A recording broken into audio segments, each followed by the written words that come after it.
I started running when I was in 6th grade. I still run today, so I've been running for about 42 years now. I never had a single episode or any kind of indication that I had any kind of heart disease. I was a 9th grader.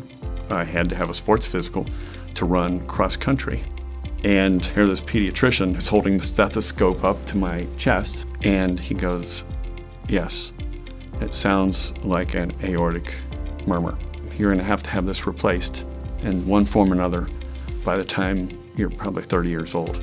We're going to follow you, but in the meantime, don't change your life. Keep running." I had no episodes, no indications until I got out of college. I was still running, but I noticed that my fingers and toes were getting a little bit colder. My natural valve I was born was starting to leak, and I wasn't getting fully oxygenated blood to my extremities.